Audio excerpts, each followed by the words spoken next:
hari ini beliau aktif sebagai tenaga pelayan ya di Universitas Otto Geisler di Papua di sini sebagai pendeta kampus ya.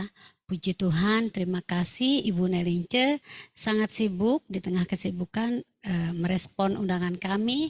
Terima kasih dan judul yang diberikan kepada kita pada malam hari ini adalah Jadilah Bendaharanya Tuhan. Ini sangat luar biasa. Silakan kepada Ibu Pendeta, ruang dan waktu kami serahkan kepada Ibu. Tuhan Yesus memberkati.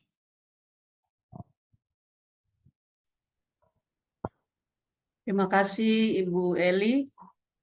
Terima kasih untuk seluruh pengurus Rumah Doa Segala Bangsa yang mempercayakan saya untuk berbagi kebenaran firman Tuhan. Saya percaya bahwa semua kita diberi hikmat oleh Tuhan dan saya hanya diberi kesempatan lebih dulu. Yang lain pasti kita bersama-sama punya kesempatan untuk berbagi.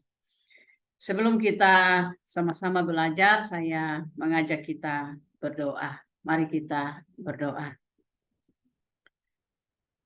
Di dalam nama Tuhan Yesus Kristus, kami percaya oleh hikmat, kuasa, kasih, dan cinta Bapa, kami boleh berjumpa tiap waktu dan secara khusus di sini Tuhan Allah di ruang Rumah Doa Segala Bangsa. Betapa kami mengagungkan Engkau ya Tuhan Allah, sebab terbukti bahwa Allah kami yang adalah roh dan kebenaran itu tidak terbatasi oleh ruang dan waktu, dan dalam kekuatan dan kuasa membuktikan kepada kami bagaimana kami mengalami kekuatan itu. Terima kasih Tuhan Allah.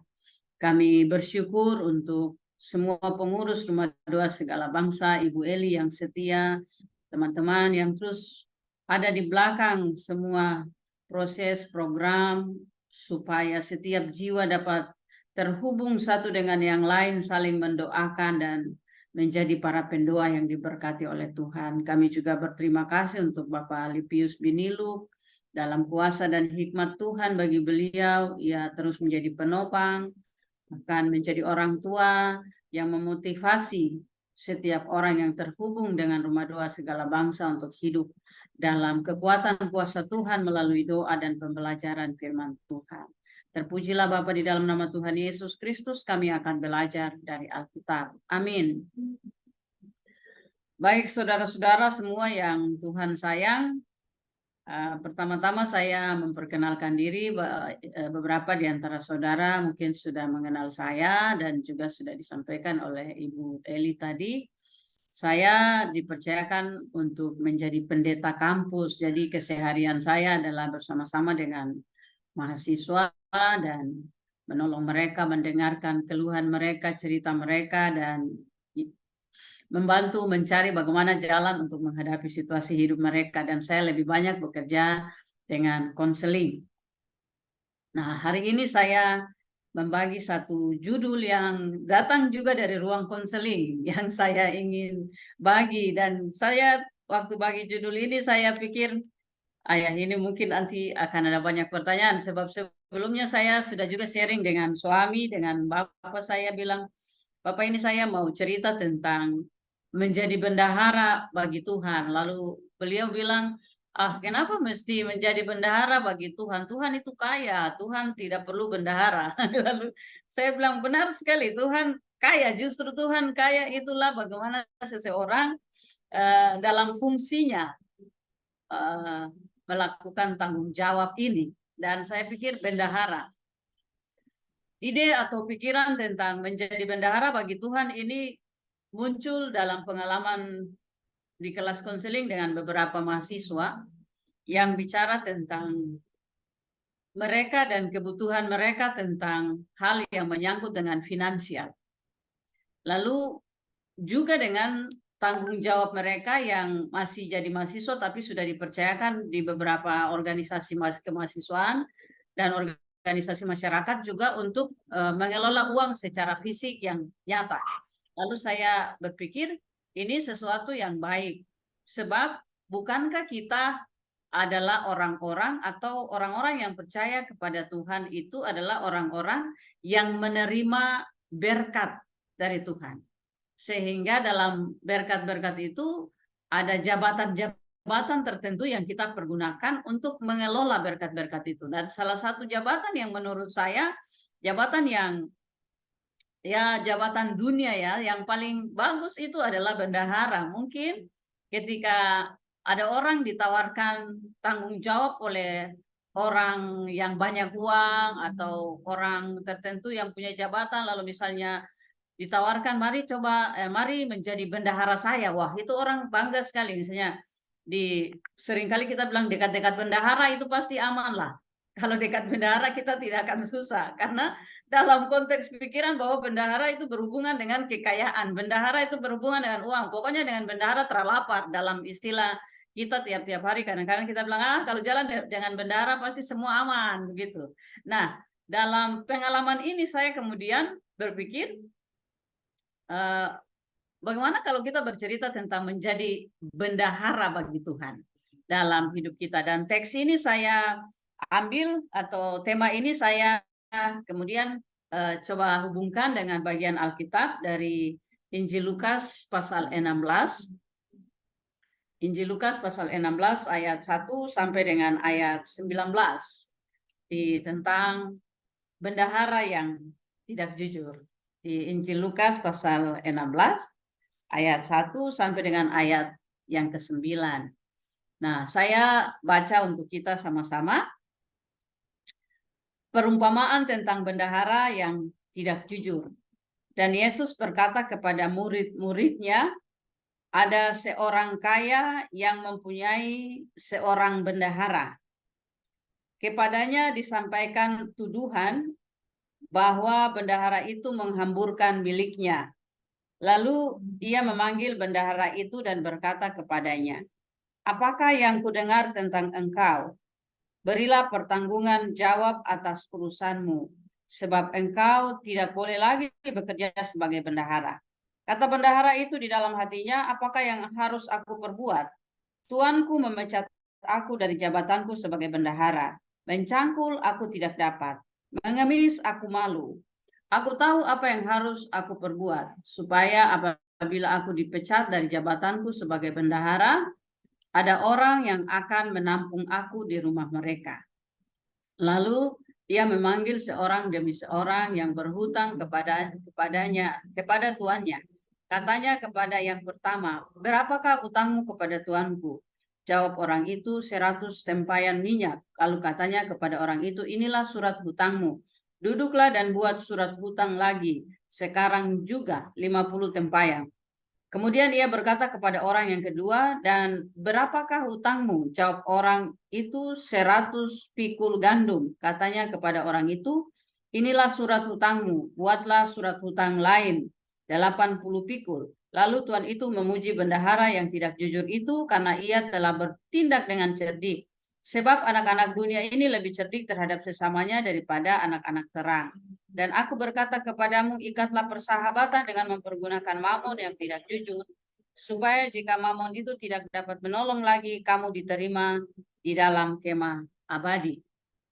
Nah, saudara-saudara yang saya kasihi di dalam Tuhan, seperti saya katakan tadi bahwa tema ini muncul dari pengalaman percakapan saya dengan mahasiswa yang punya pengalaman tentang pergumulan mereka berhubungan dengan hal finansial untuk kehidupan, lalu juga dengan pengalaman yang masih muda dan dipercayakan untuk mengelola keuangan di organisasi. Lalu dalam percakapan-percakapan ini saya melihat secara khusus di pengalaman mereka yang bergumul tentang hal finansial atau hal-hal keuangan. Nah, mengapa saya bilang menjadi bendahara bagi Tuhan? Karena saya menemukan bahwa ternyata di pengalaman bukan hanya para mahasiswa ini, tapi jika saya melihat di hidup kebanyakan orang Kristen, saya sebagai pendeta jemaat beberapa waktu memperhatikan bahwa hampir banyak orang Kristen itu membedahkan dengan jelas sekali hidup rohani dan hidup jasmani yang tidak saling terkait. Artinya bahwa saya lihat kalau ada orang Kristen yang secara rohani itu seluruh kehidupan kerohaniannya itu kita katakan sangat baik. Tetapi di hidup kesehariannya, karakter atau bahasa yang lagi terkenal itu seperti habit atau kebiasaannya itu tidak memperlihatkan pengaruh rohani di dalam karakter hidup tiap-tiap hari. Jadi bagi saya ini secara sadar dipisahkan, sehingga bagian itu saya lalu cerita dengan mahasiswa, anak-anak mahasiswa ini seperti begini. Nah, kalau apa yang kalian harapkan dari Tuhan terhadap hal-hal finansialmu, lalu mereka bilang begini, Ibu Pendeta, saya itu kalau misalnya sudah tidak ada makanan atau sudah tidak, orang tua sudah tidak kirim uang, maka saya rajin gereja, saya rajin sembahyang. Tapi kalau uang sudah ada, pokoknya makanan sudah ada, itu seperti lupa Tuhan.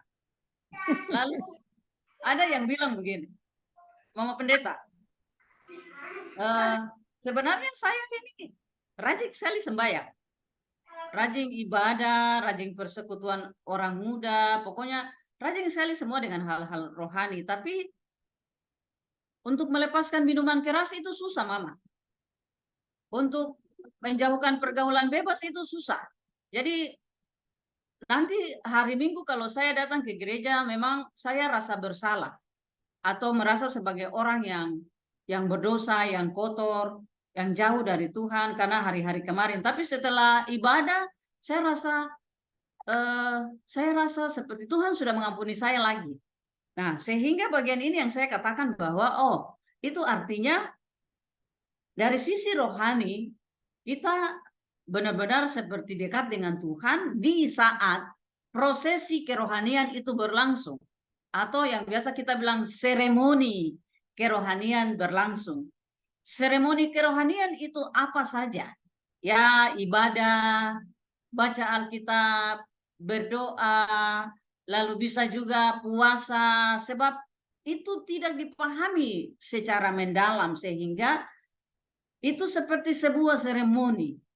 Lalu hidup tiap hari sesudah proses-proses itu berbeda dari hidup rohani, seperti tadi misalnya sulit melepaskan minuman keras, sulit melepaskan pergaulan bebas, sulit sekali meninggalkan keburukan-keburukan tertentu, lalu nanti waktu ibadah kembali lagi ibadah, begitu. Sehingga dua bagian inilah yang saya amati dan perhatikan bahwa kenapa bisa terjadi seperti begitu. Nah, atas dasar itu saya berpikir kalau saya menawarkan jabatan bendahara, seperti apa yang saya pikirkan, bahwa menjadi bendahara itu jabatan yang hebat, jabatan yang luar biasa, jabatan yang menyenangkan, jabatan yang baik. Bendahara siapa? Bendaharanya Tuhan. Mengapa menjadi bendahara Tuhan? Karena saya ambil dalam teks ini konteks Lukas pasal 16 ayat 1 sampai dengan 9 secara khusus, yang menjelaskan ayat 1 sampai dengan ayat 3 tentang orang kaya yang memberi tanggung jawab terhadap seorang bendahara. Dan seperti saya katakan tadi, jabatan bendahara adalah jabatan mengelola berkat atau mengelola uang secara fisik yang kelihatan itu dalam hidup tiap-tiap hari, dan itu satu jabatan yang menyenangkan. Nah, mengapa bagi saya menjadi bendahara bagi Tuhan? Sebab saya mengerti bahwa orang yang percaya kepada Allah di dalam Yesus Kristus itu menerima kuasa. Dan kuasa yang diterima itu adalah kekayaan. Itu kekayaan yang hebat, dan saya pahami dalam dua bagian. Yang pertama adalah menerima kekayaan kekekalan. Injil Yohanes pasal 1 ayat 12 bagi saya itu adalah bukti dan jaminan dari kekayaan kekekalan yang abadi, yang sangat luar biasa. Harta yang abadi, harta yang kekal. Dikatakan bahwa setiap orang yang menerima Yesus Kristus dan percaya kepadanya itu mendapat kuasa untuk menjadi anak-anak Allah. Dan menjadi anak Allah bagi saya itu adalah harta. Itu adalah kekayaan. Kekayaan kekekalan atau kekayaan ilahi yang tidak dapat diberikan oleh siapapun. Sebab menjadi anak Allah hanya diberikan kepada orang-orang yang percaya kepada Allah di dalam nama Yesus Kristus. Dan yang kedua adalah ketika seseorang menerima Yesus Kristus sebagai Tuhan dan Juru Selamat, mengimaninya, bukan saja hanya menerima harta kekekalan, hidup yang kekal, tetapi juga memiliki kuasa untuk mengelola seisi dunia ini. Bukankah itu yang diberikan oleh Allah ketika Allah menciptakan Adam dan Hawa pada awal mulanya, bahwa kepada mereka diberi kuasa untuk beranak cucu, bertambah banyak, dan secara khusus untuk berkuasa dan mengelola isi dunia.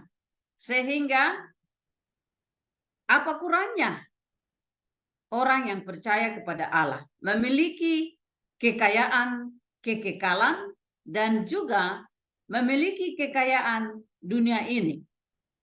Nah, sehingga saya menghubungkannya dengan seorang bendahara. Sebab pemilik kekuasaan itu yang sesungguhnya adalah Allah. Dan orang kepercayaan Allah yang percaya kepadanya diberi tanggung jawab untuk mengelola kekayaan-kekayaan itu. Nah, sehingga menjadi bendahara bagi Tuhan. Nah, lalu ketika kita sudah menjadi bendahara bagi Tuhan, saya coba pelajari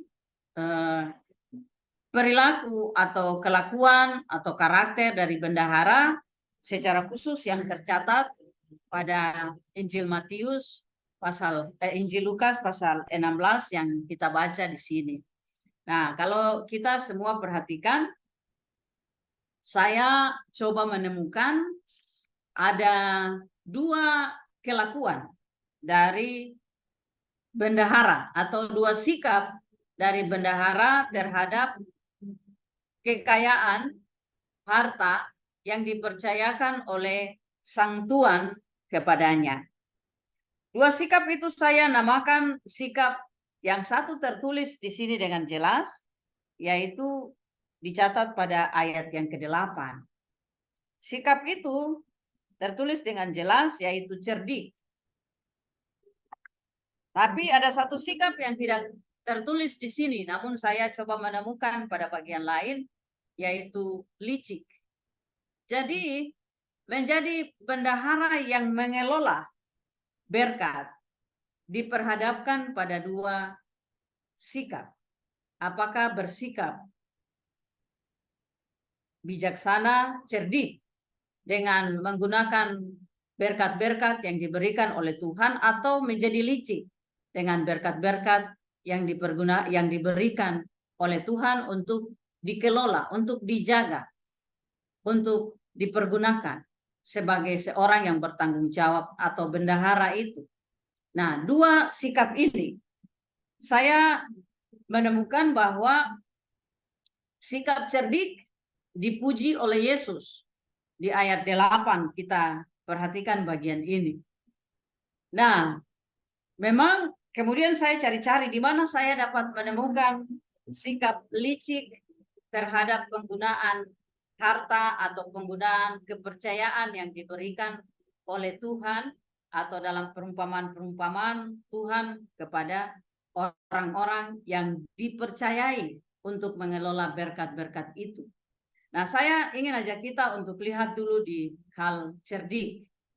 Memang kita perhatikan bendahara ini bisa juga sedikit ada licik-liciknya, tapi liciknya tidak terlalu nampak di sini. Yang nampak di sini adalah kecerdikannya. Bagaimana ia berpikir bahwa sang tuannya sudah akan memecat dia, memberhentikan, karena informasi sudah sampai kepada Tuan bahwa bendahara ini menggunakan atau tidak mengelola keuangan itu dengan baik. Memang kelicikannya itu nampak pada saat dia memberi tambahan utang kepada mereka yang berhutang kepada tuannya. Itu kelihatan di sana. Kenapa? Karena dia mau mengambil keuntungan. Keuntungan yang dia peroleh adalah ketika nanti dia diberhentikan, dia akan mendapat kasih atau dia akan membangun hubungan dengan orang-orang yang sudah ia tolong. Jadi di dalam bagian ini ada dua. Yang pertama adalah memang cerdik tapi licik. Karena dia mengambil keuntungan dari apa yang dipercayakan oleh tuannya atau harta yang dipercayakan oleh tuannya. Dia tambahkan utang dari mereka yang berhutang supaya mereka mengasihi dia. Jadi seperti dia menaruh beban moral.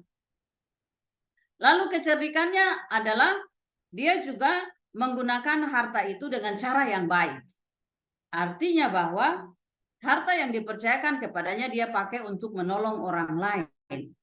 Itu kecerdikan. Sehingga yang saya pahami, perhatikan pada ayat 8 dan ayat 9, bagaimana Tuhan itu memuji bendahara yang tidak jujur. Memang dia tidak jujur. Tapi dia menggunakan harta itu untuk mengikat persahabatan. Jadi ini bagian yang berhubungan dengan kecerdikannya. Dia menggunakan harta itu mungkin kita bisa bilang untuk memberkati orang lain. Meskipun merugikan sang tuan, tapi dia membagi dengan orang lain. Dan itu mengikat kasih dengan orang lain, mengikat rasa dengan orang lain, mengikat emosi dengan orang lain. Karena dia menolong mereka dengan mengurangi utang mereka, tapi menambah dengan memberi mereka tambahan pinjaman.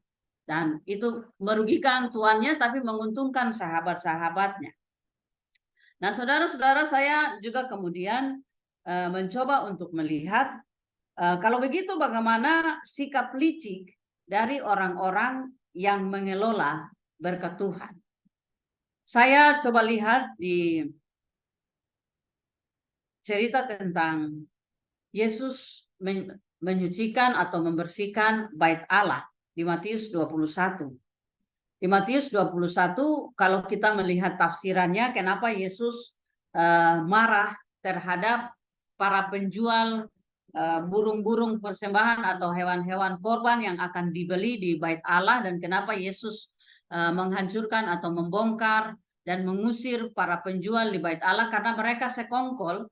Para penjual itu sekongkol dengan para imam, nilai-nilai harga yang harus dibayar itu tidak seperti yang mereka jual. Jadi mereka jual dengan harga tinggi, lalu sebagian keuntungan itu akan dibagi dengan imam-imam, sehingga itu yang membuat Yesus marah bahwa mereka menggunakan bait Allah sebagai tempat perdagangan.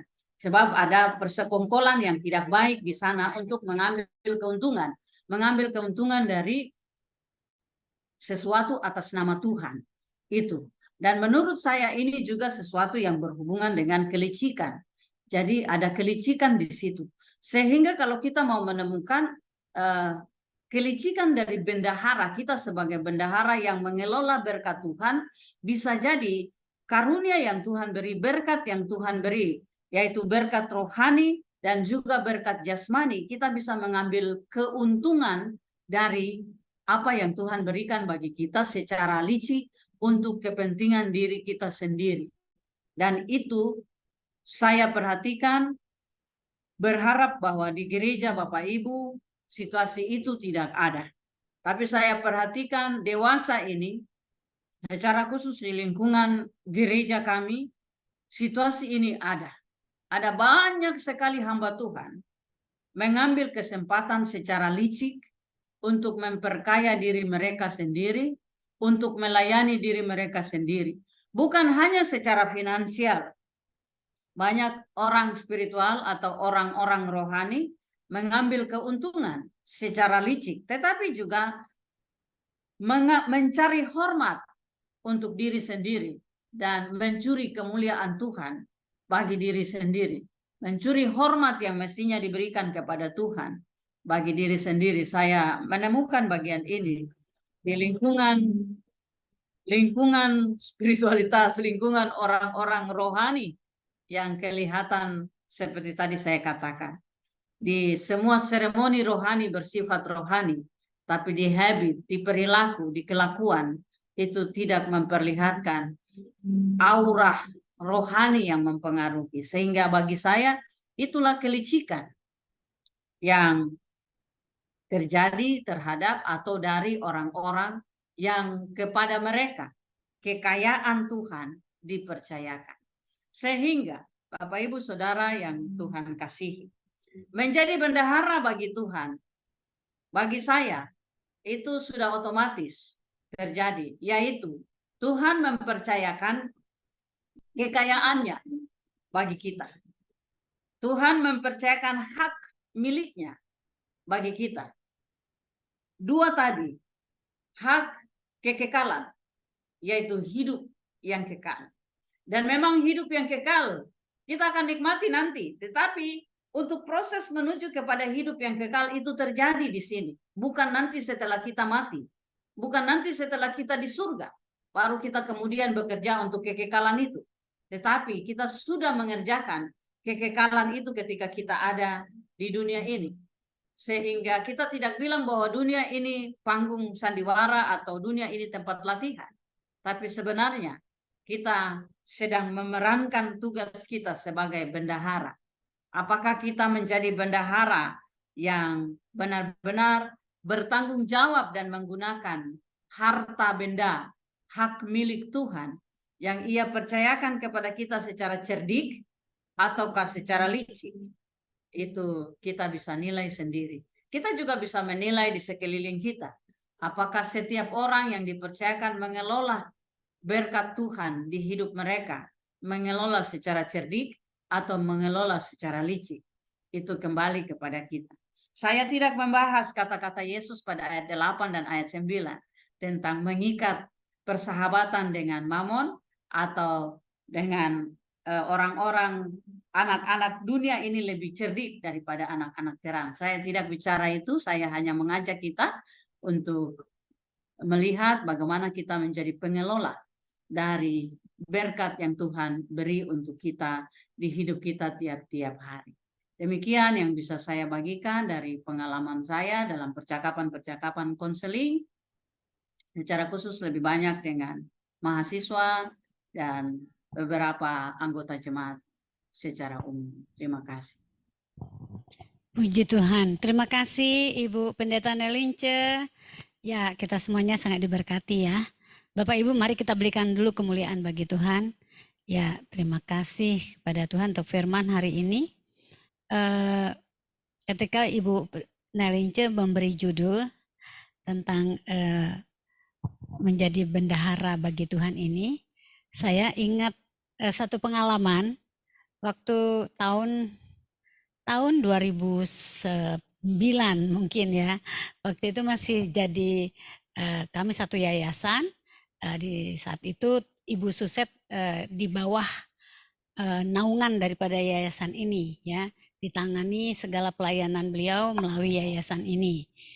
Jadi saat itu saya pelayanan di situ di yayasan yang sama.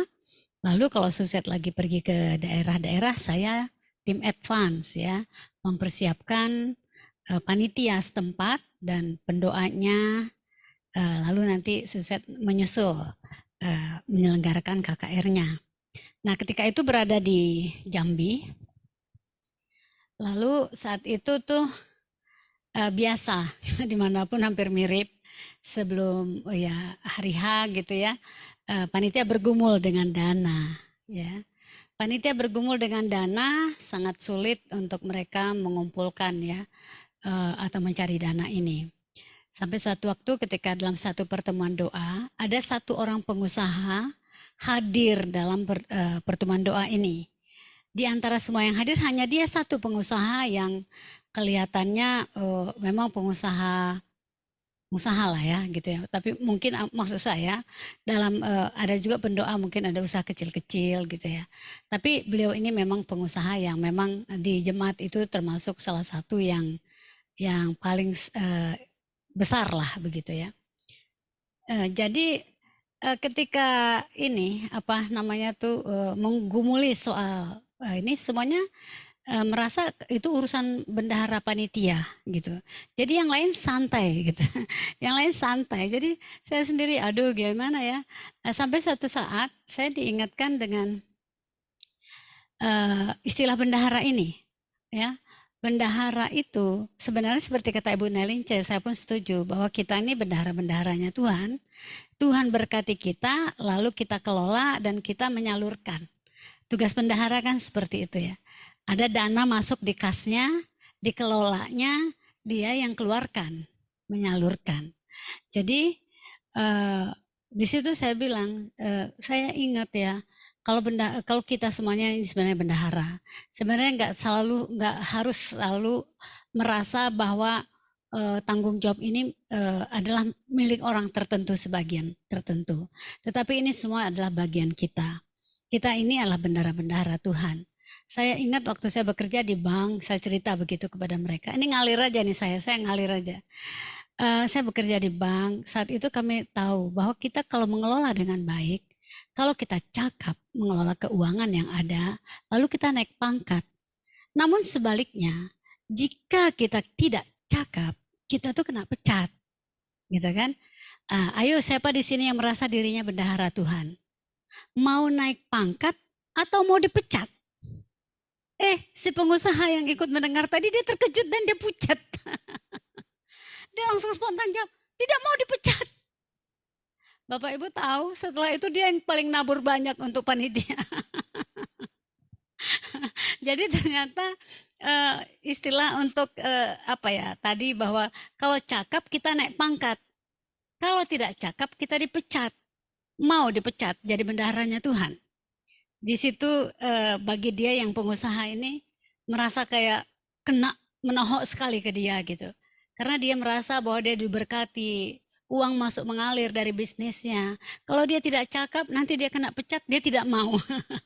Jadi setelah itu Bapak Ibu orang ini menjadi salah satu donatur yang setia di gereja maupun di pelayanan-pelayanan yang ada. Itu sharing saya sedikit ketika Bu Nelince memberikan judul ini, saya ingat pengalaman itu. Ya, terima kasih Bu untuk sore hari ini. Ya, terima kasih. Bagi teman-teman yang mau berbagi, silahkan ya. Kalau ada sesuatu yang tadi ditangkap sebagai dari materi yang disampaikan, yang sangat memberkati, mari berbagi. Silahkan ya. Saya boleh? Ya, silakan Ibu Dewi. Ya, terima kasih Bu Nelince. Kita diingatkan kembali tentang menjadi bendahara yang benar di hadapan Tuhan.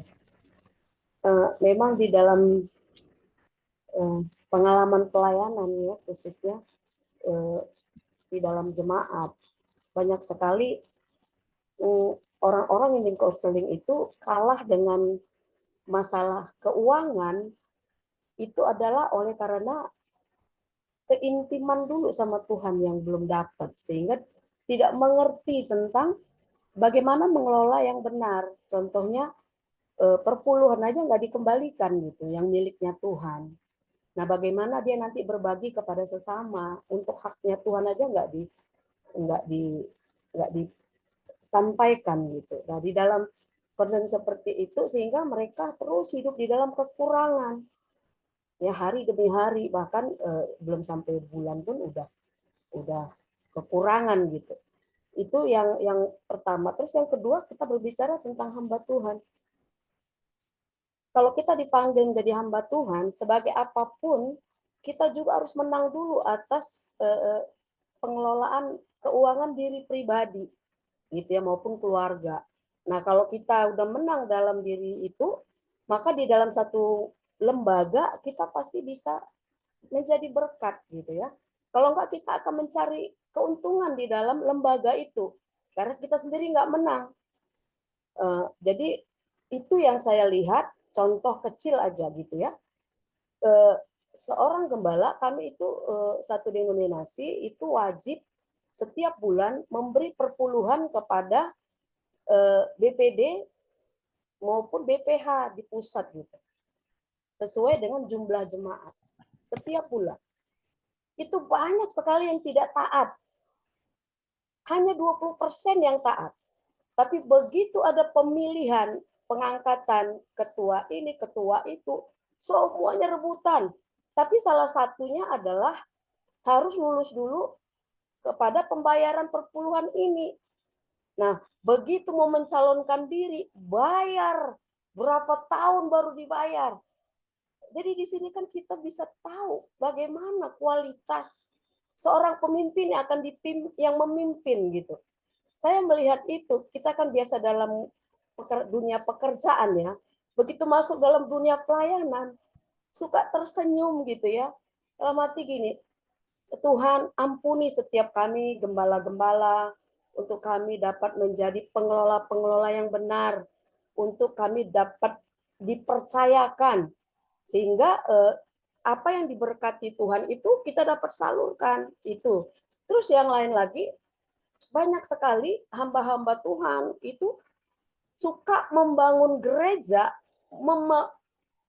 belum waktunya, belum saatnya, sesuai dengan keuangannya gitu ya, memaksakan diri, akhirnya pinjam sana sini, melupakan segala sesuatu, bahkan yang lebih parah, pelayanan misi penginjilan diakonia di stop oleh karena semua terkuras untuk pembangunan gereja.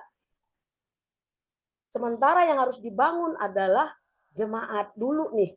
Dibangun supaya jemaatnya bertumbuh, mengerti, berakar, ya, sehingga jemaat juga dapat aku harus jadi pengelola bendahara yang benar. Supaya gereja juga diberkati sehingga bisa membangun gereja. Stepnya itu tidak dikerjakan.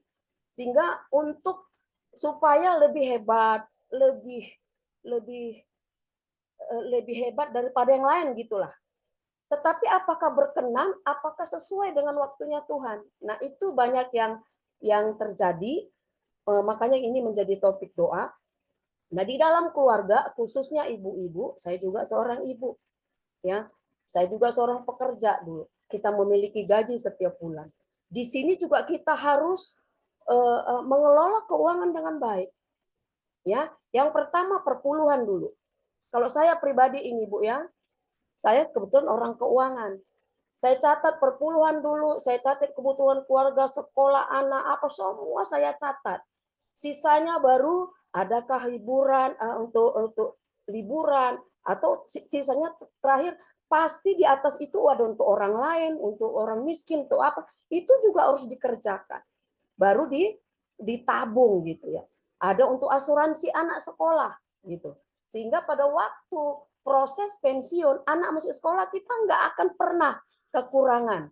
Nah, itu yang harus dikelola dengan baik. Sebagai ibu rumah tangga, sebagai hamba Tuhan, sebagai gembala, harus menang atas menjadi pengelola keuangan yang benar di hadapan Tuhan.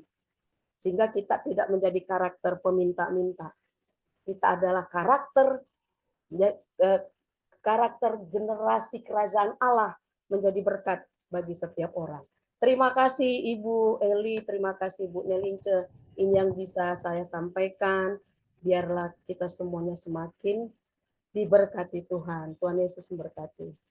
Puji Tuhan, terima kasih Ibu Dewi sharingnya. Ya, mungkin Ibu Nelince bisa memberikan pandangannya, silakan Ibu. Ya, terima kasih untuk Ibu Eli dan Ibu Dewi yang sudah membagi pengalaman pribadi untuk semakin melengkapi kita dalam pengalaman menjadi bendahara bagi Tuhan.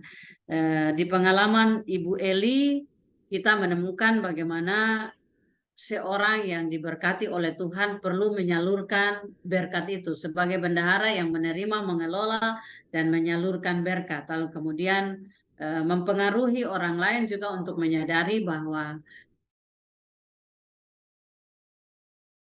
tidak boleh tahan untuk diri kita sendiri, tapi kita harus membagi dengan orang lain dan menjadi saluran berkat bagi orang lain. Nah, saya secara sederhana sekali memahami bagian ini seperti apa yang dikatakan oleh Yesus, apapun juga yang kamu kehendaki orang perbuat kepadamu, perbuatlah juga demikian kepada mereka. Artinya, kalau itu dalam kaitan dengan membagi berkat finansial secara jasmani, maka ketika kita kekurangan, kita berharap bahwa orang dapat membagi berkat dengan kita, maka dalam kesadaran kita, waktu kita berkelebihan, kita juga membagi berkat itu dengan orang lain. Nah, itu lebih kepada berkat yang ada secara finansial atau keuangan atau hal-hal fisik jasmani yang kelihatan. Dan terima kasih Ibu Dewi juga membagi pengalaman sebagaimana saya katakan tadi bahwa dalam pengalaman di gereja kami dan ternyata juga di gereja teman-teman beberapa itu juga ada. Artinya kita sebagai hamba Tuhan yang menerima berkat dari Tuhan, dua ya, menurut saya seorang hamba Tuhan itu bukan hanya menerima berkat secara fisik, tetapi secara spiritual itu adalah berkat. Sehingga seperti tadi Ibu Dewi katakan bahwa jika seseorang tidak menang terhadap dirinya sendiri, maka itulah juga yang kemudian menjadi persoalan sehingga dia bisa melakukan hal-hal di luar dari yang seharusnya sebagai seorang pemimpin. Tidak menang untuk mengelola dirinya sendiri, mengelola keuangan atau terhadap dirinya sendiri, maka dia kalah. Nah, itulah juga bagian yang baik untuk kita sebagai para pengelola berkat Tuhan, bukan pengelola berkat keuangan finansial yang kelihatan secara fisik itu saja, tapi penerima berkat secara secara rohani. Sebab benar bahwa kalau kita secara rohani aman dan baik dengan Tuhan, seperti tadi Ibu katakan bahwa mengapa banyak warga jemaat mengeluh, khawatir, takut tentang hal-hal keuangan, ya karena mereka belum dekat dengan Tuhan, sehingga mereka tidak memiliki hikmat untuk ya selain kita katakan mengucap syukur dengan segala berkat yang Tuhan beri, tetapi juga menggunakan hikmat untuk mengelola keuangan seperti Bu Dewi sudah jelaskan bagaimana seorang rumah tangga sudah membagi semua keuangan itu dengan baik sehingga kita tidak menjadi orang yang bermental peminta-minta. Padahal kita mengatakan bahwa Tuhan kita itu kaya, Tuhan kita itu pemilik seisi dunia ini, tapi kenapa kita menjadi orang yang meminta-minta? Padahal kita kalau ingat di Amsal itu sampai tua, orang yang dekat dengan Tuhan itu anak cucunya tidak akan menjadi peminta-minta. Mungkin karena seseorang tidak menggunakan berkat spiritual, tidak mengelola berkat rohani itu dengan baik, sehingga berkat rohani itu tidak mempengaruhi untuk mengelola berkat jasmani juga secara baik, secara khusus hal menyangkut keuangan. Sehingga itu bisa berakibat kita menemukan dalam pengalaman Ibu Dewi, ya nanti kalau dikasih perintah atau peraturan untuk membayar persepuluhan tidak dibayar, tapi saat datang masa pemilihan jabatan semua berlomba-lomba melunasi utangnya. Berlomba-lomba melunasi utang supaya memenuhi persyaratan menjadi pejabat. Nah, itulah orang yang kemudian akan menjadi licik karena ada maksud U di balik B. Kalau untung di balik baik, ya iyalah ini udang di balik batu. Jadi bayar pajak dulu baru nanti jadi pejabat gereja. Sudah jadi pejabat gereja lupa lagi bisa ambil pajak. Nah, artinya itu pengalaman-pengalaman yang nyata dalam hidup kita tiap-tiap hari sehingga bersyukur bahwa Tuhan mempercayakan kita kekayaannya yang baik secara kekal maupun kekayaan yang ada sekarang, dan jangan makan untuk diri sendiri, jangan pakai untuk diri sendiri. Sebab kalau kita tidak mengeluarkan, maka kita tidak akan diisi kembali. Mungkin seperti begitu. Terima kasih Ibu Eli. Ya, puji Tuhan. Terima kasih Ibu Nalince. Ya, memang urusan bicara tentang berkat ini ya, tidak jauh dari urusan bendahara ini, pengelolaan berkat yang Tuhan percayakan. Ya, ada lagi satu hal yang sangat menjadi apa ya, dapat saya saksikan di berbagai kota adalah ketika masih dalam hal kegiatan tadi, pelayanan untuk bikin KKR, pelayanan di kota-kota. Jadi di situ juga salah satu yang kemudian mendorong orang lain untuk mau tadi ya, seperti istilah Bu Dewi, setelah ada tantangannya baru berlomba-lomba mengeluarkan yang selama ini mungkin ditahan-tahan gitu ya. Satu lagi yang saya lihat bagaimana ketika mereka diperhadapkan kepada masalah tabur tuai, ya, tabur tuai. Apa yang kau tabur itu yang kau tuai. Jadi kalau engkau pengusaha, kau kan ingin menuai berkat ya, menuai uang lah, keuntungan gitu ya. Jadi dalam hal ini, kalau kau mau berhasil di kota ini untuk dengan bisnismu dan engkau akan mendapatkan keuntungan dari bisnismu di kota ini, maka engkau harus menabur dulu apa yang ingin kau tuai. Kau kan mau menuai keuntungan atau uang gitu ya. Tabur dulu uangnya. Apa yang kau tabur, itu yang kau tuai. Itu juga lagi membuat mereka cepat. Cepat juga ya. Akhirnya yang saya lihat adalah memang sering sekali orang tuh harus dibukakan semacam kayak pencerahan gitu ya. Diberikan pencerahan, diberikan paradigma seperti itu. Ya, kalau yang cara Ibu Dewi tadi untuk memperoleh jabatan itu mungkin udah lebih agak keras itu ya.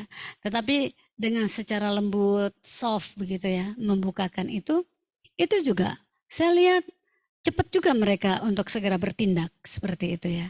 Jadi ternyata memang akhirnya pemahaman-pemahaman yang praktis seperti itu perlu juga jemaat untuk terus diingatkan ya.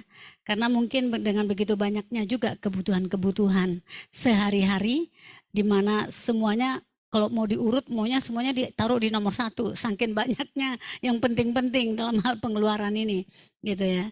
Namun akhirnya ketika mereka tahu bahwa apa yang kau tabur itu yang kau tuai, itu juga menjadi satu pengertian ataupun penyadaran sehingga dan lalu mereka kembali nanti akan ada kesaksian. Mereka sendiri akan bersaksi bagaimana ketika dengan berani di saat-saat dengan begitu banyaknya kebutuhan lain menjawab tantangan tadi ya. Apa yang kau tabur itu kau tuai, karena dengan banyaknya kebutuhan dia banyak sekali kebutuhan dana juga. Nah, dengan dana yang begitu banyak yang dibutuhkan, yang di tangan begitu sedikit, tapi dengan berani menaburkannya, nanti besok dia bersaksi menerima tuai yang sangat besar. Betul Bu, betul saya menuai, luar biasa. Dan memang sangat ajaib kadang ya dengan Tuhan ini ya. Orang diizinkan mengalami hal-hal seperti itu, sehingga memang betul nama Tuhanlah yang dimuliakan. Ya. Itu tambahan sedikit dari saya dari pengalaman-pengalaman tentang bendahara ini. Mari mungkin ada yang lain silahkan. Atau Bu Nelince mau tambahkan dulu silahkan Bu. Ibu Dewi mau. Ibu Dewi yang Bu Dewi menambahkan lagi.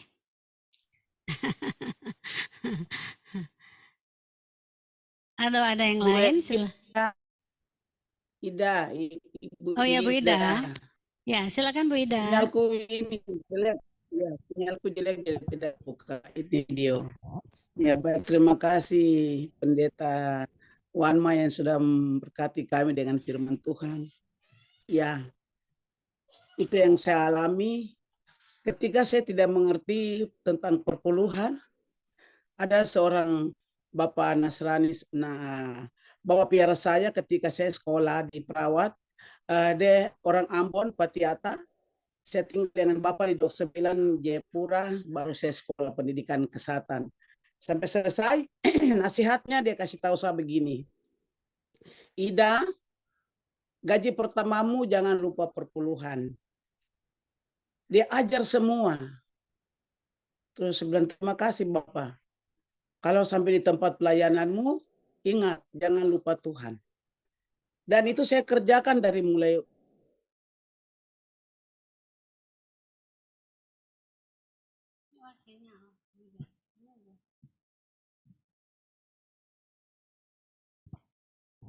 Bu Ida, itu sinyal ya. Kasihan. Oh, ya Bu Ida, silahkan dibuka Bu mic-nya Bu Ida. Tertutup, ya. Silakan, Bu. Ya, sudah dibuka. Buka ini, Bu. Mungkin sinyalnya kali. Ya, mungkin tadi karena sinyal, jadi dia ketutup.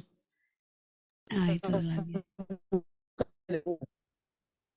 Dengar, Bu, suara saya. Nah, sekarang dengar. Silakan, Bu. Iya. Terus saya taat apa yang dia katakan, dia perintahkan. Dan kalau kau lakukan hal ini, Tuhan diberkati.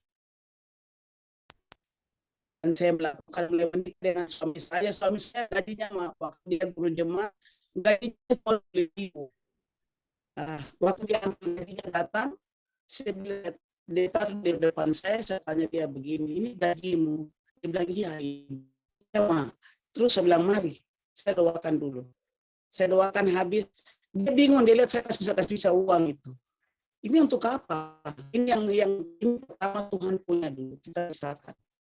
Saya lakukan sampai hari ini. Jadi saya melihat bagaimana Tuhan kasih saya hikmat untuk mengatur keuangan dalam rumah tangga sampai hari ini. Saya tidak pernah kekurangan sedikit pun. Perpuluhan tetap perpuluhan, tidak ada yang bisa.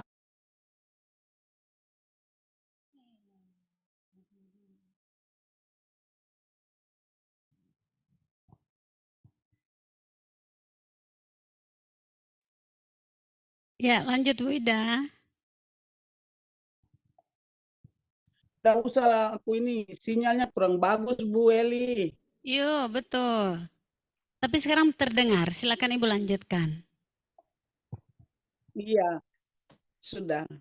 Saya kelola bagaimana saya kawin suami saya tuh kehidupannya anak piatu dan serba kekurangan. Dan saya hidupnya dengan orang tua yang dua-dua pegawai negeri yang ada. Saya harus kemari, saya harus rubah. Saya mulai buka jualan, saya buka usaha kecil-kecil untuk menambah ekonomi dalam rumah. Terus saya bilang sama suami saya, peluang itu tetap harus ada, tidak boleh sembarang dipakai. Karena mengizinkan berikan kami berkat, kita harus kembalikan Tuhan punya.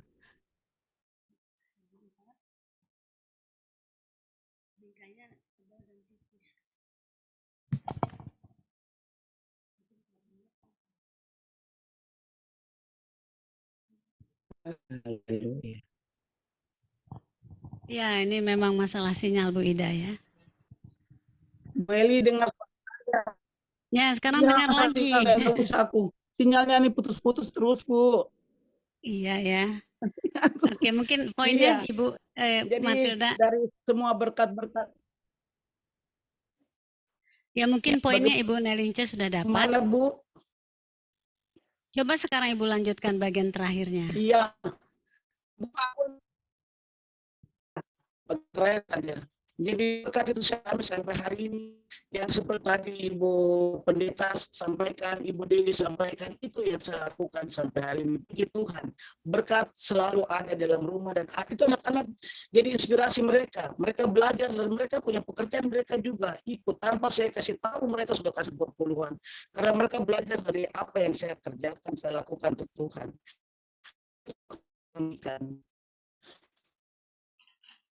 Ya, puji Tuhan. Terima kasih Bu Ida untuk sharingnya. Mungkin Ibu Nelince bisa menambahkan. Ya, terima kasih. Saya senang dan terima kasih untuk pengalaman Ibu Dewi tadi juga bicara ya tentang perpuluhan. Lalu Ibu Ida sekarang juga tentang perpuluhan dan saya belajar juga tentang perpuluhan. Itu tanda dari ketaatan. Memberi perpuluhan itu adalah ketaatan seorang bendahara yang tahu mana yang menjadi milik tuannya, tidak boleh diambil. Dan ini bendahara yang bijak, bukan bendahara yang licik. Karena seringkali saya punya pengalaman tentang perpuluhan di beberapa kali. Saya juga bicara di YouTube tentang perpuluhan karena kita pasti lihat ya perdebatan tentang perpuluhan hari ini secara teolog. Apakah di zaman kita yang zaman Yesus Kristus kita masih harus memberi perpuluhan kah? Sebab perpuluhan itu diajarkan pada oleh Tuhan Allah kepada bangsa Israel, tapi bagi saya apa yang diajarkan oleh Tuhan Allah digenapi oleh Tuhan Yesus. Dan kita membuktikan itu, mari kita buktikan apakah benar. Sebab bukankah juga Tuhan sendiri yang berkata, ujilah aku. Jadi bukan kita mau menguji kemahakuasaan Tuhan, tapi kita mau menguji janji-janji Tuhan. Apakah itu ya dan amin, apakah benar kita mengalaminya atau tidak. Dan seperti Ibu Ida, pasti kita banyak telah mengalami perpuluhan itu menjadi satu tanda ketaatan kita mengelola berkat Tuhan. Itu yang saya mengerti, menjadi seorang bendahara yang secara sederhana mengelola berkat Tuhan dalam hidup kita. Dan saya secara pribadi juga belajar dari situ. Biasanya kalau saya secara khusus itu perpuluhan saya tidak bawa ke gereja. Saya tidak bawa ke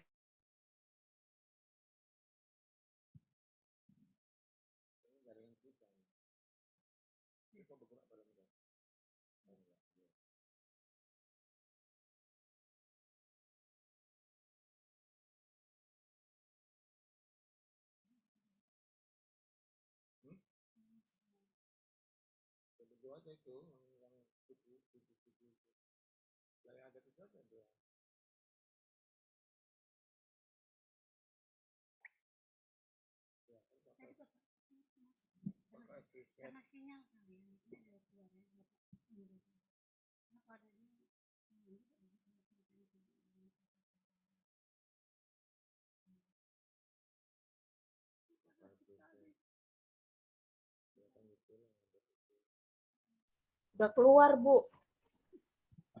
Ibu Nelinconya keluar. Keluar. Iya, ini memang sinyal ya, lagi sedang sangat buruk sekali di sini. Ya, kami pun sering lagi Sinyalnya menghadapi sinyal ini. Ini Ibu Nelinconya yang keluar. Ya, itu dia Bapak Ibu. Ibu Nelinco lagi admit, lagi masuk.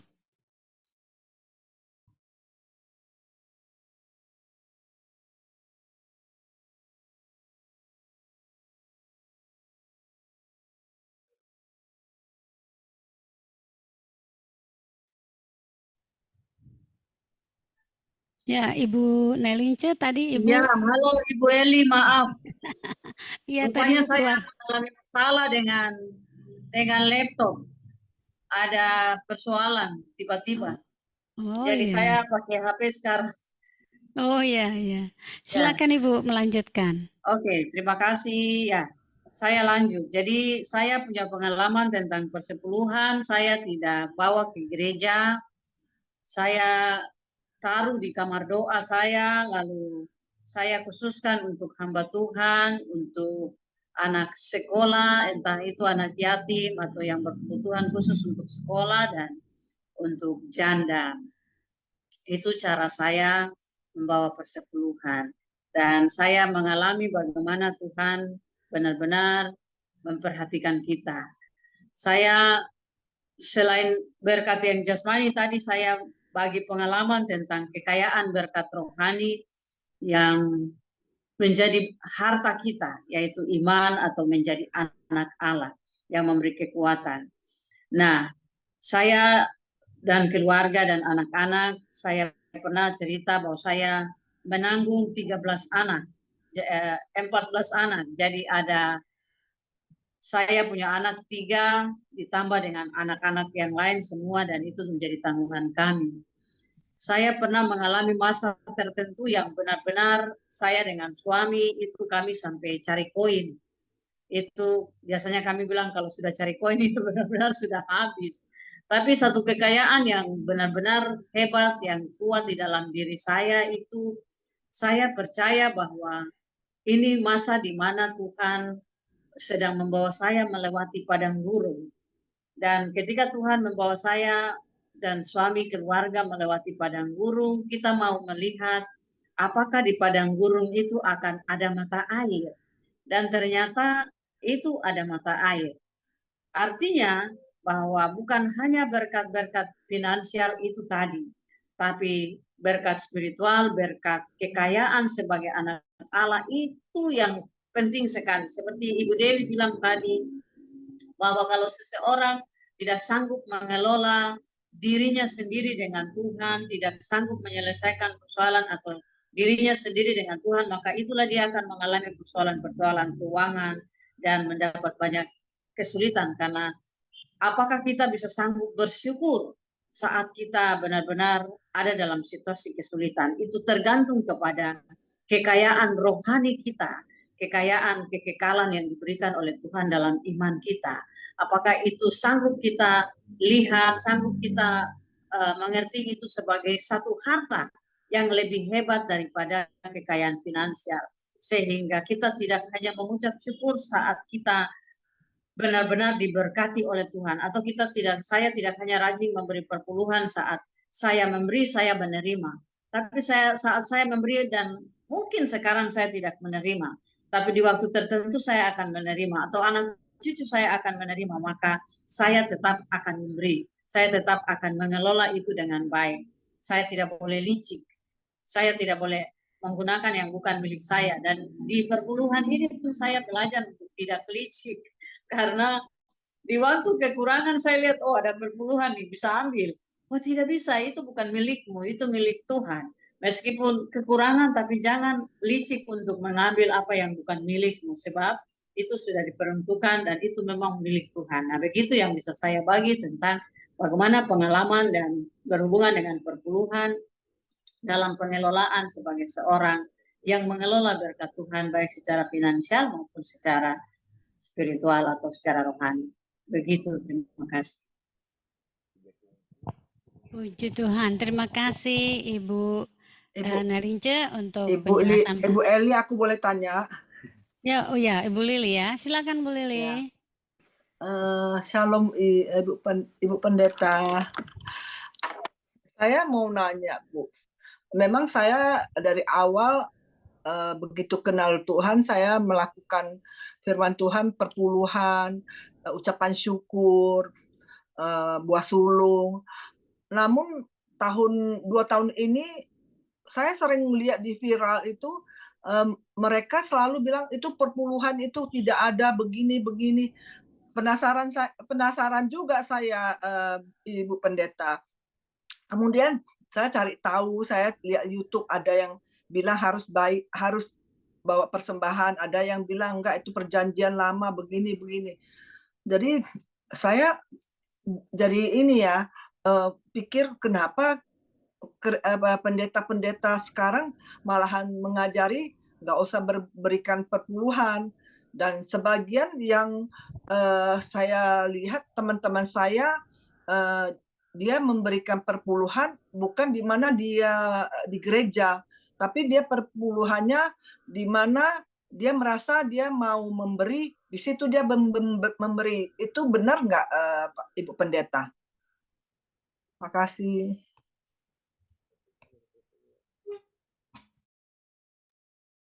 Saya lanjut ya, boleh? Oh, ya Ibu silakan langsung Ibu langsung ya. Oh ya, terima kasih Ibu Lili. Ya benar Ibu Lili, seperti apa yang juga saya tadi katakan bahwa ada perdebatan teologi saat ini di lingkungan para teolog tentang memberi atau tidak perpuluhan. Dan saya seperti pengalaman yang saya ceritakan tadi, bagi saya secara pribadi saya belajar dari apa yang disampaikan oleh Yesus tentang berilah kepada Tuhan dari apa yang ada padamu, bukan yang tidak ada padamu. Memang perpuluhan itu pertama yang saya juga pahami secara teolog, ketika Tuhan Allah perintahkan bangsa Israel itu bukan hanya berhubungan dengan perpuluhan itu untuk berkat bagi sesuatu yang diberikan dari 1/10 dari milik orang-orang dari 12 suku itu, kan perpuluhan itu awalnya dari sana. Dari 12 suku, perpuluhan itu diberikan supaya orang-orang Lewi yang mengurus bait Allah itu ada makanan. Sehingga karena mereka punya tugas itu adalah menjaga bait Allah, tidak punya ladang, tidak punya peternakan, tapi mereka khusus mengurus bait Allah. Sehingga 11 suku yang lain, saudara-saudara mereka harus membawa 1/10 dari hasil milik mereka sebagai persembahan ke rumah Tuhan. supaya ada persediaan makanan di rumah Tuhan bagi suku yang tidak punya ladang dan tidak punya peternakan atau tidak punya penghasilan dari tanah, tapi mereka bisa mendapat makan. Dan itu adalah persembahan kepada Tuhan yang diperuntukkan untuk bangsa suku Lewi. Nah, saya memahami bagian itu dengan menerjemahkannya seperti kalau Yesus bilang, berilah kepada Tuhan dari apa yang ada padamu, bukan yang tidak ada padamu. Lalu juga saya menghubungkan dengan penghakiman terakhir, waktu Yesus bilang begini, saat engkau memberi makan pada orang yang tidak punya makan, mengunjungi orang yang di penjara, memberi orang yang tidak punya pakaian baju, engkau telah melakukannya untuk aku. Nah, saya kemudian berpikir bahwa perpuluhan itu adalah perintah dari Allah untuk dibawa ke dalam rumah Tuhan untuk memberi makan kepada para hamba Tuhan atau suku Lewi yang mengelola, dan itu secara langsung disampaikan oleh Allah. Yesus menggenapi seluruh hukum Taurat dan kita tahu semua hal dalam Perjanjian Lama digenapi oleh Yesus. Tapi Yesus tidak membatalkan. Yesus tidak membatalkan hal-hal yang disampaikan oleh hukum Taurat itu kan, itu juga. Yesus datang bukan untuk membatalkan. Karena itu, jika ada hal yang baik yang menjadi berkat yang terus perlu dikerjakan, dilanjutkan, maka dalam iman saya, Yesus tidak membatalkan perpuluhan. Yesus mentransformasi itu menjadi lebih dari sekedar perpuluhan. Karena Yesus bilang, berilah kepada Tuhan dari apa yang ada padamu, bukan yang tidak ada padamu. Maka kalau perpuluhan itu adalah milik Tuhan, itu ada pada saya. Kenapa tidak saya berikan? Dan itu juga menjadi bagian dari penggenapan terhadap iman saya bahwa ini diperintahkan oleh Allah yang digenapi oleh Yesus Kristus secara transformasi dengan cara yang baru ini. Sehingga bagi saya mengajarkan untuk berilah perpuluhan kepada Tuhan. Yang kedua adalah kalau saudara memberikan perpuluhan dan janji Tuhan itu tidak tergenapi, jangan kasih. Tapi mari buktikan sendiri. Ini saya bicara itu di YouTube saya, kebetulan di gereja saya buat bikin YouTube kecil ini, persembahan persepuluhan. Kenapa demikian? Karena di Meleakhi itu kita semua tahu ya, bahwa persembahan persepuluhan itu bukan hanya menjamin seperti kita memberi dan Tuhan akan memberi lagi, atau tabur tuai tadi. Bukan hanya itu. Tapi persembahan persepuluhan itu menjamin kesejahteraan. Persembahan persepuluhan itu menjamin keamanan. Itulah dia bilang, aku akan mengusir belalang daripada belalang pelahap dari ladangmu, aku akan menjaga engkau dan ujilah aku. Maka silakan uji sendiri. Kalau mengalami bahwa Tuhan memberkati kita karena hal ini, maka ya dan amin, lanjut. Kalau seandainya tidak mengalami itu, tanya Tuhan, kenapa ini tidak terjadi? Kenapa saya tidak diberkati? Begitu Ibu Lili dalam pengalaman saya sebagai seorang pendeta yang juga mengajar jemaat dan setia untuk bagian ini. Bu, yang ada sebagian orang katanya nggak mesti bawa ke gereja, perpuluhan itu boleh, terserah kita mau bawa kemana, mau kasih ke siapa gitu. Itu benar nggak, Ibu? Nanti boleh teman-teman lain juga bagi ya pengalaman, tapi saya ingin membagi pengalaman saya. Menurut saya yang paling penting adalah niat hati kita. Nah, mengapa tadi kita temukan bahwa dewasa ini banyak gereja-gereja dan para teolog yang kemudian protes tentang perpuluhan? Karena kita kembali ke tema kita, pengelola yang bijak atau pengelola yang cerdik atau licik. Bisa juga ada pengaruhnya di sana. Artinya bahwa ada pengelola perpuluhan di gereja-gereja tertentu yang hari ini licik. Atas nama Tuhan, mereka menggunakan persembahan perpuluhan untuk kepentingan diri mereka sendiri. Ya, kita bisa bilang misalnya di YouTube lah, di media sosial kita lihat banyak pendeta hari ini dihina. Saya baru saja tadi waktu lihat ada satu hamba Tuhan di gereja mana, dengan kasar sekali, marah sama teman-temannya tentang perpuluhan ini. Karena dia bilang, ini perpuluhan itu hanya dipakai oleh istri pendeta untuk beli tas branded, hanya dipakai oleh anak-anak pendeta untuk bergaya-gayaan, dan itu yang kemudian bisa jadi menjadi sesuatu yang salah. Nah, tapi ibu uji saja. Tuhan bilang, ujilah aku.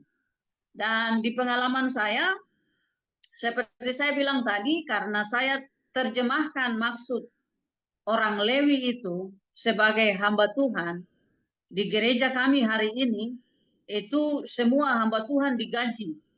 Dari pedalaman sampai ke kota, kami punya gaji sama. Tapi beda jaminan jemaat.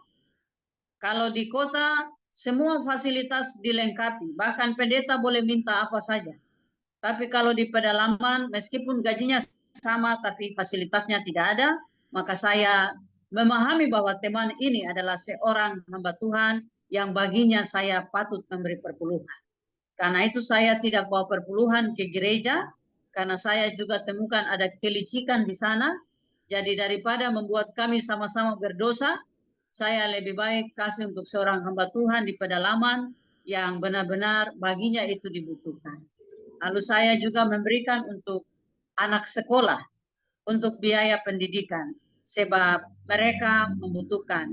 Dan itu Tuhan punya, jangan pakai, tapi dengan ketulusan kita kasih untuk pengalaman untuk orang yang seperti seorang hamba Tuhan yang hidup dengan Tuhan, tapi tidak punya makan, minum, karena dia tidak punya lahan.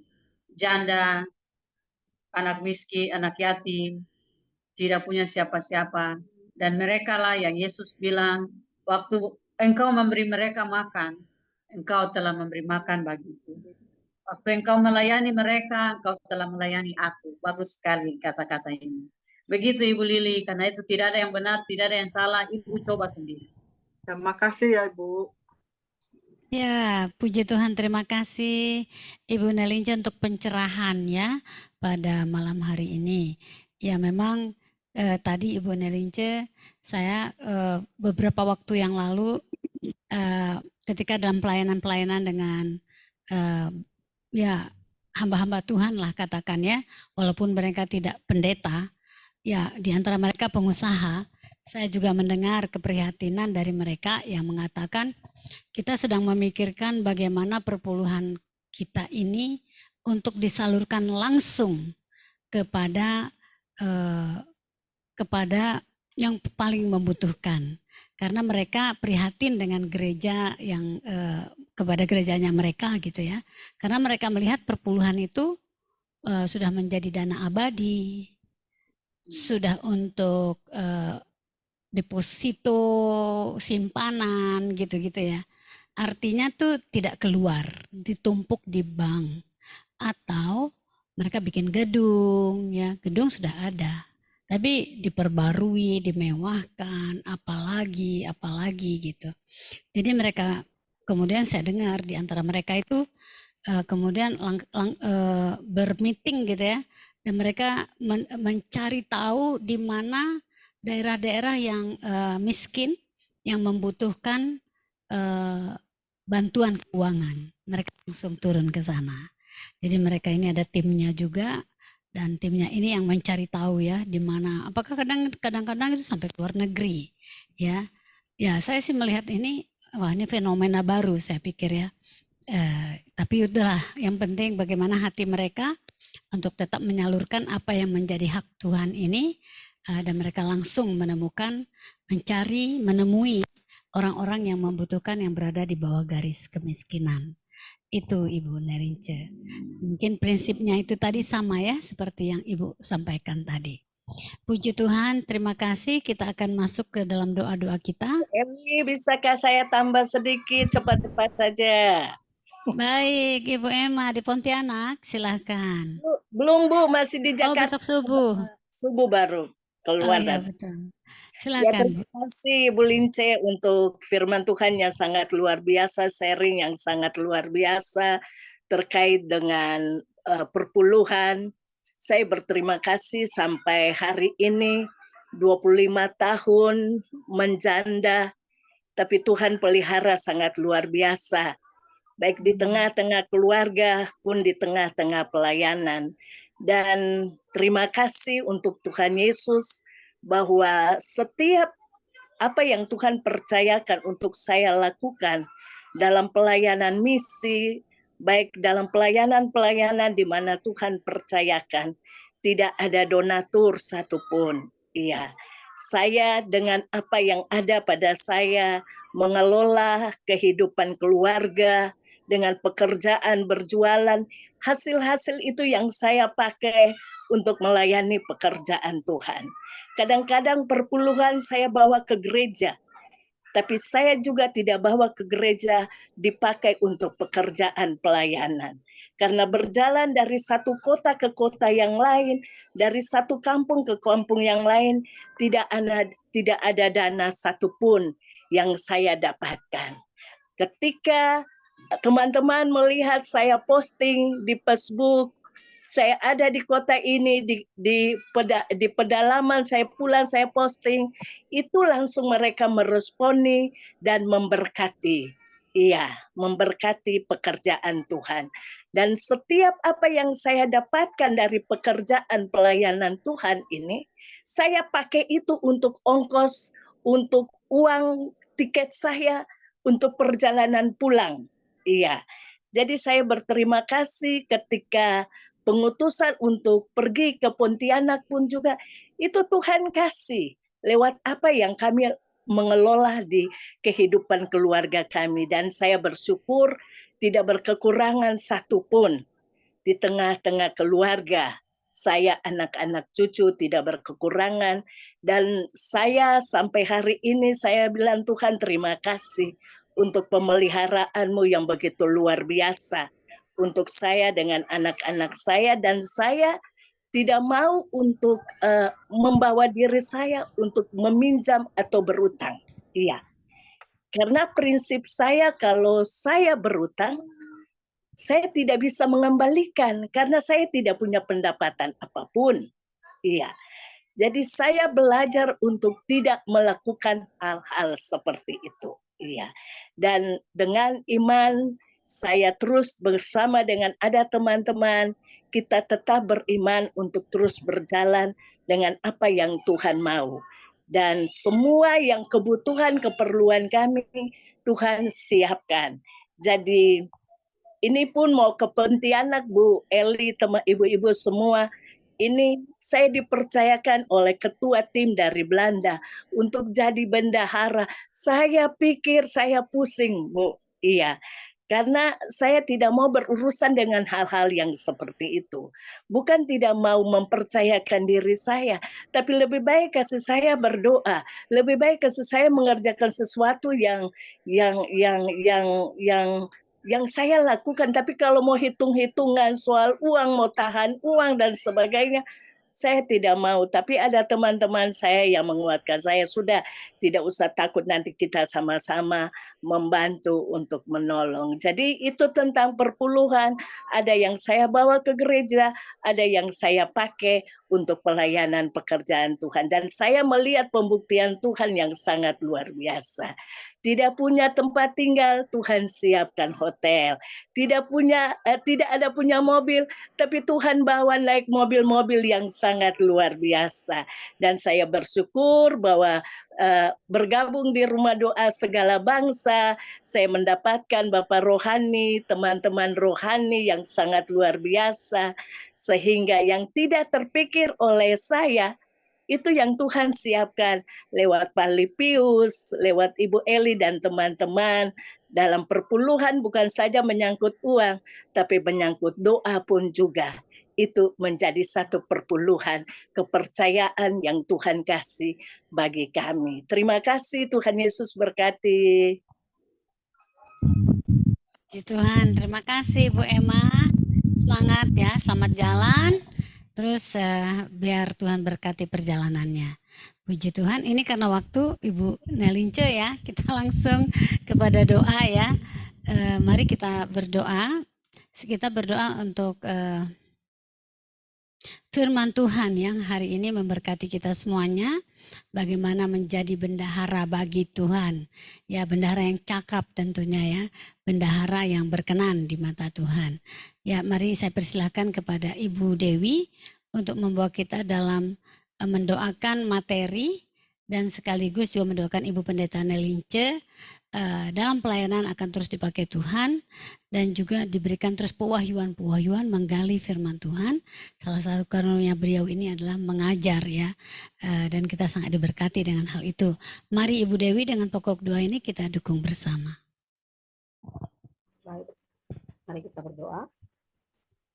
Bapa di surga, terima kasih Tuhan, kami sudah mendengar kebenaran firman-Mu Bapa, di mana kami diajarkan untuk kami menjadi bendahara yang benar, untuk dapat mengelola apa yang Tuhan percayakan di dalam kehidupan kami, di dalam keluarga kami, di dalam gereja kami, di dalam pelayanan kami Tuhan. Terima kasih Tuhan Yesus, karena kami adalah anak-anak Tuhan, kami adalah anak kerajaan Allah. Oleh sebab itu Tuhan, kami adalah anak-anak yang benar, anak-anak yang jujur, anak-anak yang memiliki integritas di dalam kerajaan Allah. Sehingga Tuhan, dimanapun kami berada, kami tetap menjadi saksi Allah. Nama Tuhan ditinggikan, dimuliakan dalam setiap aspek kehidupan kami Tuhan.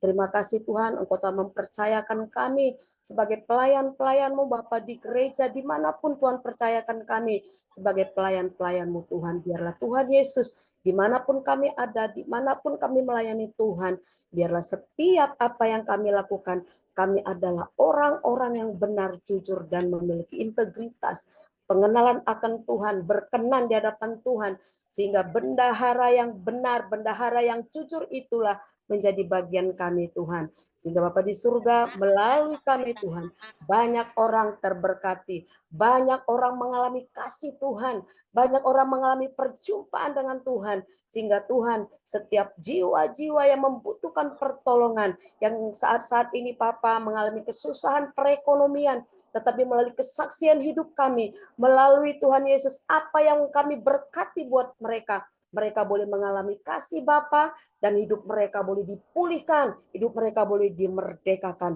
oleh karena Tuhan yang sudah memerdekakan setiap mereka. Terima kasih Tuhan Yesus, kami bersyukur Tuhan buat sharing-sharing kami pada malam hari ini. Biarlah itu yang menguatkan, meneguhkan kami, untuk kami terus belajar Tuhan, untuk menjadi bendahara yang benar di hadapan Tuhan. Kami bersyukur Bapak buat Ibu Nelince, buat suami dan juga anak-anak Tuhan, dan juga Tuhan anak-anak rohani yang Tuhan percayakan dalam keluarga mereka. Kami percaya Tuhan, Engkau Jehovah Jireh yang terus mencukupkan segala kebutuhan mereka. Karena mereka memiliki Allah yang dahsyat, Allah kami Yesus Kristus, Tuhan kami yang tidak pernah terbatas. Kami tahu Tuhan di dalam setiap pelayanan mereka, mukjizat demi mukjizat Allah terjadi. Dan terus mereka menjadi berkat dimanapun, baik itu di kampus, baik itu di gereja, dan di pelayanan-pelayanan organisasi lainnya Tuhan. Pakai mereka dengan luar biasa, dengan segala kemampuan, dengan segala talenta yang Tuhan percayakan buat mereka, sehingga Tuhan dipermuliakan dalam setiap pelayanan mereka. Berkati ketiga anak mereka Tuhan, di masa depan mereka adalah masa depan yang gilang gemilang, masa depan yang penuh pengharapan di dalam Tuhan, karena mereka adalah anak-anak yang Tuhan percayakan kepada orang-orang yang benar, orang-orang yang takut akan Tuhan. Maka itulah yang menjadi bagian daripada anak-anak mereka untuk terus hidup di dalam berkat daripada surgawi. Terima kasih, berkati pelayanan mereka di gereja mereka, menjadi gereja yang luar biasa, menjadi gereja yang berdampak bagi lingkungan. Terima kasih Tuhan Yesus, kami bersyukur buat kami yang hadir pada malam hari ini Tuhan. Biar pengertian ini Papa tertanam dalam hati kami. Kami menjadi pelaku-pelaku yang benar untuk dapat mengelola bendahara yang baik, yang benar, yang jujur, dan memiliki integritas surgawi. Sehingga Tuhan Yesus dimuliakan dalam setiap yang Tuhan percayakan dalam hidup kami. Biar Tuhan melalui seri ini Papa, apa yang menjadi pertanyaan kami, apa yang menjadi pergumulan kami selama ini, apa yang akan kami beri kepada Tuhan, apa yang kami beri kepada sesama kami dapat memutuskannya dengan baik dan benar, oleh karena firman Tuhan yang sudah mengajarkan kepada kami. Terima kasih Tuhan Yesus, Allah kami yang dahsyat, Allah kami yang luar biasa. Inilah doa permohonan kami yang kami naikkan kepadamu ya Tuhan Yesus. Biarlah doa-doa ini Bapa terus Tuhan Yesus kami naikkan sebagai ucapan syukur kami kepada Tuhan. Karena Tuhan kami, Allah kami yang luar biasa itu Tuhan. Yang menciptakan dunia ini. Yang memiliki langit dan bumi. Kami percaya Tuhan Yesus. Dunia tidak semakin baik. Tetapi kami tahu Tuhan yang kami sembah adalah Allah yang baik. Allah yang luar biasa. Allah yang dahsyat. Kami percaya Tuhan, pertolongan Tuhan tidak akan pernah terlambat. Penyertaan Tuhan ada di dalam setiap aspek kehidupan kami. Di dalam pergumulan, persoalan kami, Engkau jawaban atas setiap semuanya itu Tuhan. Oleh sebab itu Tuhan, ajarkan kami tetap fokus kepada Tuhan. Ajarkan kami tetap berkenan di hadapan Tuhan. Ajarkan kami terus mengejar kebenaran Allah. Ajarkan kami terus mengejar kekudusan-Mu Tuhan. Terima kasih Bapa di surga. Inilah doa kami Tuhan yang kami alaskan di dalam nama Tuhan Yesus Kristus, Allah kami yang dahsyat, Allah kami yang luar biasa. Terpuji Tuhan Yesus. Haleluya. Amin. Amin. Puji Tuhan. Terima kasih Ibu Dewi. Ya, kita percaya doa-doa kita ini akan terus mengalami terobosan-terobosan, jawaban-jawaban doa terus terjadi. Puji Tuhan, kita karena sudah waktu ya, mungkin ada satu pokok doa lagi. Saya minta kepada Ibu Yosefa, Bu, kita berdoa kiranya gereja mengalami pencerahan dalam hal fungsi kita sebagai bendaharanya Tuhan, ya, sehingga semua boleh menyadari peran dan tanggung jawab sebagai bendahara yang baik di hadapan Tuhan, sehingga tidak ada kita melihat lagi kesenjangan-kesenjangan di sana sini, terutama dalam kehidupan gereja ya, atau kehidupan berjemaat. Kan kita percaya bahwa kita yang dipercaya oleh Tuhan, istilahnya tuh ada lagi diberkati untuk memberkati, agar ini menjadi satu gaya hidup orang percaya. Mari Ibu Yosefa dengan pokok doa ini, nanti Ibu Nelince langsung bawa dalam doa penutup dan doa berkat ya Ibu, setelah Ibu Yosefa. Silakan Bu Yosefa. Ya, terima kasih Beli. Mari ya Bapak Ibu yang ada dalam jaringan doa, kita bersatu dalam doa. Bapa kami dalam kerajaan surga, Bapa yang kami sembah, kami puji, kami agungkan.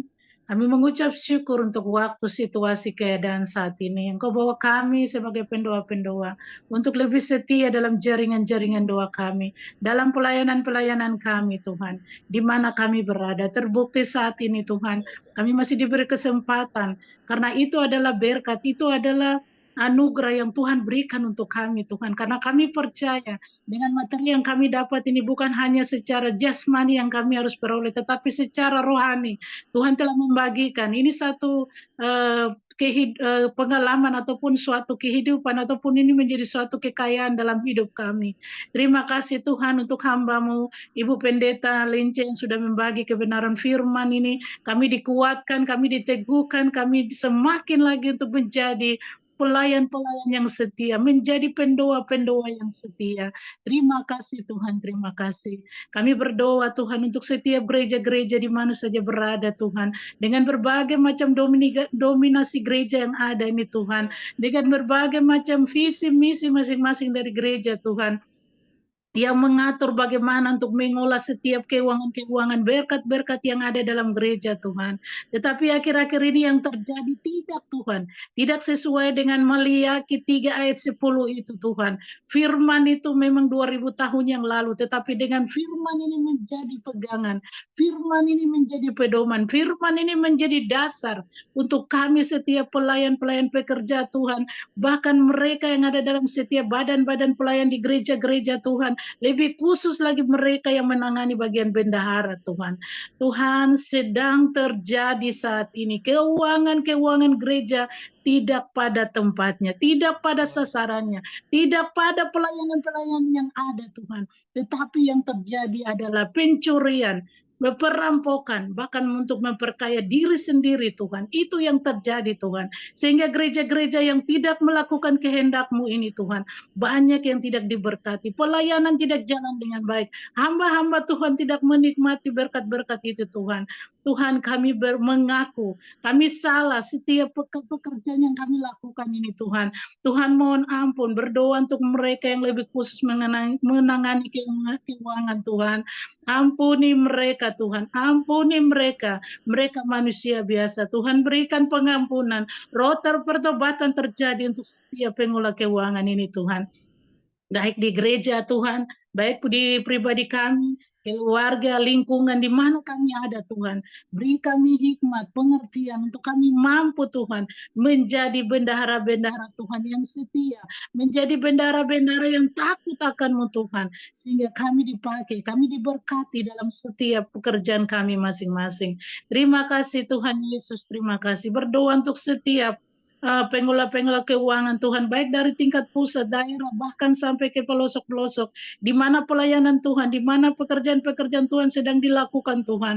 Tuhan berikan hikmat, kemampuan untuk bisa mengatur, mengolah keuangan itu menjadi berkat, menjadi satu penopang untuk bisa melayani Tuhan, untuk bisa mewartakan kerajaan Allah itu lebih baik lagi Tuhan.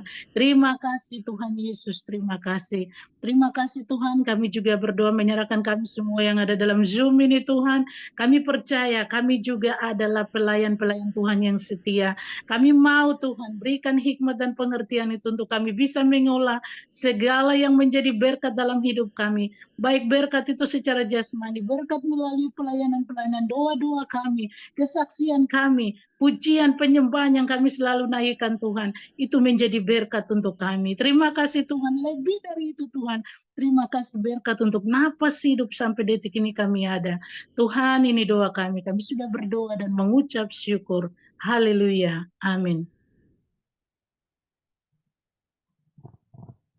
Maaf mic-nya Ibu Pendeta, ya. Baik, mari kita mengakhiri dengan doa berkat kita. Kami percaya dalam kuasa dan kekuatan Tuhan Allah, rumah doa segala bangsa menjadi pusat jaringan dari doa-doa, dari tim-tim doa di seluruh tanah Papua, di Indonesia, bahkan di dunia. Karena itu kami juga percaya sungguh kuasa Tuhan akan terus memperkuat, meneguhkan, menopang, melindungi, dan semakin menyebarkan kekuatan doa-doa ini.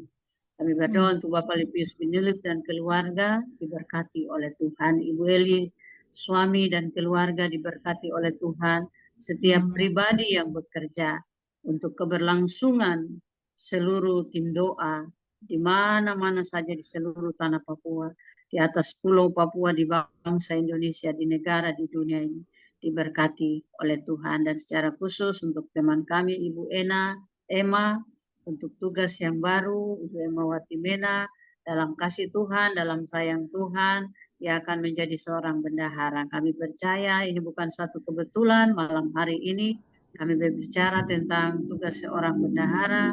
Tuhan berkati Ibu Emma dengan tugas yang baru. Kami percaya seluruh perjalanannya, seluruh pelayanannya, demikian masing-masing kami. Kami juga berdoa untuk setiap kami dan bersyukur untuk malam hari ini, untuk sharing kami pembelajaran firman Tuhan ini. Diberkatilah setiap orang yang datang kepada Allah di dalam nama Tuhan Yesus Kristus dari sekarang sampai selama-lamanya. Amin. Amin. Amin, puji Tuhan. Terima kasih Ibu Pendeta Nelince untuk firman, untuk berkat, dan untuk doa-doanya. Kiranya Ibu akan terus dipakai Tuhan lebih lagi dan terus memuliakan nama Tuhan dalam setiap apa yang Ibu kerjakan. Puji Tuhan. Juga buat teman-teman semuanya, terima kasih sudah bersama-sama pada malam hari ini. Terima kasih untuk sharing-sharing ya.